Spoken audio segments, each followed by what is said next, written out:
Elon Musk का नाम तो आप सबने सुना ही होगा।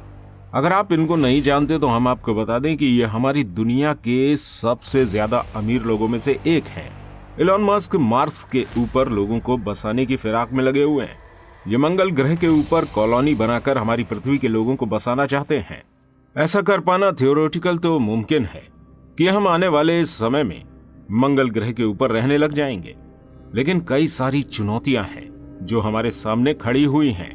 दोस्तों, जब से हमारी पृथ्वी बनी है तब से यहाँ किसी न किसी शक्ल में हमेशा जीवन जिया गया है।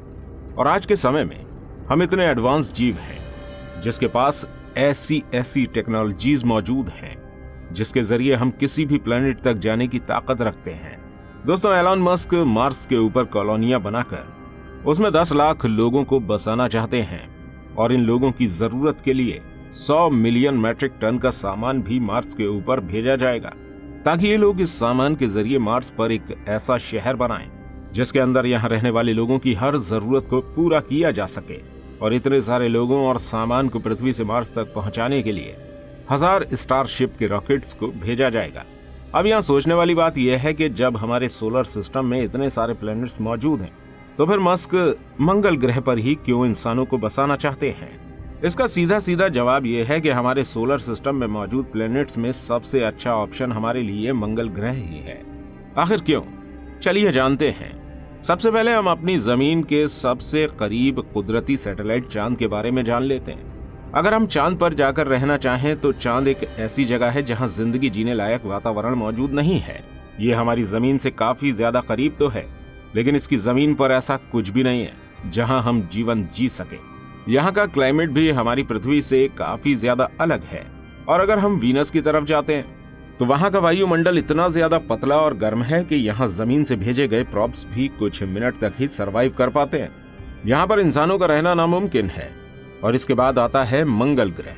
देखा जाए तो मंगल पर भी जिंदगी जीने के लिए कंडीशंस नहीं है, लेकिन कुछ चीजें यहाँ ऐसी जरूर हैं जिसके जरिए यहाँ इंसानी कॉलोनियां बसाई जा सकती हैं। एलन मस्क का कहना है कि हो सकता है आने वाले समय में वो मार्स को बदलकर हमारी पृथ्वी के जैसा ही एक प्लेनेट बना दें। मार्स का एटमॉस्फेयर हमारी पृथ्वी के मुकाबले काफी ज्यादा हल्का है, लेकिन ये चांद की तरह पूरी तरह खाली नहीं है। इसके अलावा मार्स का एटमॉस्फेयर वीनस के एटमॉस्फेयर की तरह जहरीला भी नहीं है। साथ ही साथ जैसा कि हम सभी जानते हैं कि चांद पर ग्रेविटी नहीं है और मार्स पर ग्रेविटी हमारी जमीन के बराबर तो नहीं, लेकिन चांद के मुकाबले ग्रेविटी काफी ज्यादा है। इसके अलावा एक समय ऐसा भी था जब मंगल ग्रह पर पानी था, और आज भी मंगल ग्रह पर पोलर आइस कैप के अंदर ये पानी बर्फ के रूप में जमा हुआ है। मार्स पर पानी की तलाश रोवर द्वारा की गई थी। साइंटिस्ट का कहना है कि आज से 4.5 बिलियन साल पहले मंगल के ऊपर भी पानी हुआ करता था। दोस्तों, यही वो कारण है जिसकी वजह से अगर हमारे सोलर सिस्टम में मौजूद किसी भी प्लेनेट पर जिंदगी जीने की बात की जाती है तो सबसे पहले मंगल का ही नाम आता है। लेकिन ये नहीं कहा जा सकता कि जब हम मंगल के ऊपर कॉलोनी बसाने जाएंगे तो हमारे सामने कोई हादसा पेश नहीं आएगा। और इस बात के बारे में एलन मस्क ने खुद एक इंटरव्यू के दौरान बताया है। मस्क ने एक इंटरव्यू में बताया था कि मार्स के ऊपर कॉलोनी बसाना न सिर्फ काफी मेहनत भरा काम है, बल्कि ये काफी ज्यादा रिस्की भी है और इस काम में इंसानों की जान भी जा सकती है। चलिए अब हम ये भी जान लेते हैं कि मंगल पर इंसानी बस्तियां बसाने के लिए हमें किन किन चुनौतियों का सामना करना पड़ सकता है और ये मिशन कितना ज्यादा मुश्किल और खतरनाक है। अगर हम यहाँ के टेम्परेचर की बात करें तो यहाँ का टेम्परेचर -60 डिग्री सेल्सियस तक रहता है, और वहीं जब मार्स के ऊपर गर्मी का मौसम आता है तो उसका टेम्परेचर 20 डिग्री सेल्सियस तक पहुंच जाता है। लेकिन ये रोजमर्रा का टेम्परेचर नहीं है। -60 डिग्री सेल्सियस से 20 डिग्री सेल्सियस तक पहुंचने में काफी सालों का समय लगता है। और दूसरी चुनौती यह है कि इस प्लेनेट पर भी बहुत भारी मात्रा में कार्बन डाइऑक्साइड गैस पाई जाती है। मार्स का टेम्परेचर हमारी पृथ्वी के टेम्परेचर का सिर्फ 1% ही है। ना तो मंगल के ऊपर ऑक्सीजन है और ना ही यहाँ कॉस्मिक रेडिएशन से बचने के लिए कोई जरिया है, क्योंकि मार्स के पास अपना मैग्नेटिक फील्ड नहीं है जिसके जरिए वो खतरनाक रेडिएशन को यहाँ टकराने से रोक पाए, जैसे हमारी जमीन के आसपास मैग्नेटिक फील्ड है। और हमें इन सब परेशानियों से निपटने के लिए काफी ज्यादा मेहनत मशक्कत की जरूरत है।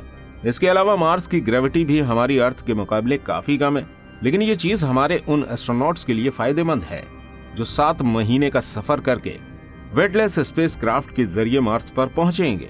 क्योंकि एस्ट्रोनॉट इतने महीने का सफर करने के बाद काफी ज्यादा कमजोर हो चुके होंगे और उन्हें कम ग्रेविटी वाले प्लेनेट पर रिकवर होने में कम समय लगेगा। लेकिन इस कम ग्रेविटी के दूसरे भी कई सारे नुकसान हैं जिनसे निपटना बहुत ज्यादा जरूरी है। इसके अलावा मार्स पर अक्सर रेत के तूफान आते रहते हैं और कभी कभी तो ये तूफान इतने ज्यादा बड़े हो जाते हैं कि पूरे प्लेनेट को ही अपने लपेट में ले लेते हैं। और इनसे बचने के लिए वो सारे इक्विपमेंट जो इंसानी बस्तियों को बसाने के लिए इस्तेमाल किए जाने वाले होंगे उन्हें पूरी तरह से सील करके वहां रखना होगा ताकि इनके अंदर रेत पहुंचकर इन्हें कोई नुकसान न पहुंचाए। इन सब चुनौतियों को देखकर ये बात तो साफ हो जाती है कि मंगल के ऊपर जिंदगी जीना कोई आसान बात नहीं है और इस मिशन के दौरान कोई भी छोटी सी गलती बड़े नुकसान का कारण बन सकती है। छोटी से छोटी गलती की वजह से या तो ये पूरा मिशन फेल हो सकता है या फिर किसी भी इंसान की जान जा सकती है। एलन मस्क मार्स के ऊपर डोम बनाकर इंसानों को उसमें बसाना चाहते हैं ताकि अगर मार्स पर रेत का तूफान आए भी तो इंसानों को कोई नुकसान न पहुंचे। लेकिन यहाँ पर सोचने वाली बात यह है कि जब रेत का तूफान आएगा और उसकी वजह से ये डोम पूरी तरह से ढक जाएंगे तो फिर इन्हें साफ किस तरह से किया जाएगा और वो रेडिएशन जो मार्स पर आकर टकराएगी उसका क्या किया जाएगा। और साथ ही साथ यहाँ का एटमॉस्फेयर भी बिल्कुल ना के बराबर है। और फिर उन एस्टेरॉइड से कैसे बचा जाएगा जो यहाँ अक्सर आकर गिरते रहते हैं। दोस्तों, हमारी पृथ्वी के चारों तरफ एटमॉस्फेयर मौजूद है जो इन एस्टेरॉइड को हमारी पृथ्वी तक पहुंचने से पहले ही तोड़ देता है या रगड़ की वजह से राख में बदल देता है या फिर तोड़कर मिट्टी कर देता है। लेकिन मंगल ग्रह पर ऐसा बिल्कुल भी नहीं होता। जब भी कोई एस्टेरॉइड मार्स की तरफ बढ़ता है तो एटमॉस्फेयर न होने की वजह से बहुत ही तेजी के साथ उसकी जमीन से टकराता है और अगर ऐसे में हम इंसान वहां रहते हैं तो हमें बहुत भारी नुकसान झेलना पड़ सकता है। इसके अलावा मंगल के ऊपर एटमॉस्फेरिक प्रेशर भी काफी ज्यादा कम है और ऐसे में अगर मार्स पर डोम बनाए जाएंगे तो उसमें प्रेशर का भी काफी ख्याल रखना पड़ेगा। और अगर कभी इन डोम्स में प्रेशर कम रहा तो मुमकिन है कि हमारा खून बॉयल होना शुरू हो जाए। इस परेशानी से बचने का एक उपाय ये भी है कि मंगल के ऊपर जमीन के अंदर कॉलोनी बनाकर रहा जाए। और जब इस बारे में एलन मस्क से सवाल किया गया तो उन्होंने भी यही कहा कि अगर हम मार्स के ऊपर जमीन के अंदर कॉलोनी बनाने में कामयाब हो जाते हैं तो इससे हमारी काफी सारी परेशानियां दूर हो सकती हैं। इस तरह हम एस्टेरॉइड, रेत के तूफान और रेडिएशन से बच सकते हैं। इससे हमें यह पता चलता है कि मार्स के ऊपर जीवन जिया तो जा सकता है, लेकिन यहाँ जो शहर बनाया जाएगा वो जमीन के ऊपर न बनकर गुफाओं की तरह जमीन के नीचे बनाया जाना ज्यादा बेहतर रहेगा। अब यहाँ दूसरा सवाल ये खड़ा होता है कि आखिर यहाँ बसने वाले लोगों की खुराक को किस तरह से पूरा किया जाएगा, उन्हें खाने में क्या दिया जाएगा, उनके खाने के क्या इंतजाम होंगे। इसके बारे में वैज्ञानिकों का कहना है कि मार्स की जमीन पर फसल उगाई जा सकती है क्योंकि यहाँ की मिट्टी में काफी क्वांटिटी में ऐसी न्यूट्रिशंस मौजूद हैं जिनके जरिए पौधे उगाए जा सकते हैं। लेकिन अभी तक हमारे वैज्ञानिक इस पर एक्सपेरिमेंट नहीं कर पाए हैं क्योंकि अभी तक उनके पास मार्स की मिट्टी नहीं है। हमारे वैज्ञानिकों ने जमीन पर ही मार्स की मिट्टी को बनाने की कोशिश की है और इस मिट्टी में पौधे लगाए गए हैं। और जब इस मिट्टी में पौधे लगाए गए तो वैज्ञानिकों को काफी शानदार रिजल्ट देखने को मिले। लेकिन क्या ये अनाज हम मंगल की जमीन पर भी उगा पाएंगे, इसके बारे में फिलहाल कोई नहीं जानता। लेकिन दोस्तों, हम आपको बता दें कि अब वैज्ञानिकों को पता चला है कि मंगल की मिट्टी में काफी ज्यादा क्वांटिटी में कैल्शियम और क्लोराइड मौजूद है जो एक साल्ट है। और ऐसी मिट्टी जिसके अंदर साल्ट की काफी ज्यादा क्वांटिटी मौजूद हो उसके अंदर फसल उगा पाना काफी ज्यादा मुश्किल है। और अगर यहाँ पौधे उग भी जाते हैं तो कैल्शियम पर क्लोराइड एक बहुत ही जहरीला कंपाउंड है जो कि यहाँ की मिट्टी में काफी ज्यादा क्वांटिटी में मौजूद है। और अगर यहाँ की मिट्टी में फसल उगाई जाती है तो यहाँ पैदा होने वाली फसल में भी जहर शामिल होगा। दोस्तों, अगर इतनी टेक्नोलॉजी का इस्तेमाल करके भी हम मंगल के ऊपर फसल नहीं उगा पाते तो 1 मिलियन लोगों को यहाँ सरवाइव कर पाना नामुमकिन है। अब देखते हैं आगे भविष्य में इसके लिए वैज्ञानिक क्या करेंगे। आपको क्या लगता है, क्या कभी मंगल ग्रह पर इंसानी बस्ती बसाई जा सकेगी? कमेंट करके जरूर बताइएगा। और ऐसी ही और इंटरेस्टिंग वीडियो अगर आपको देखनी है तो स्क्रीन पर शो हो रही इस वीडियो पर क्लिक जरूर कीजिएगा।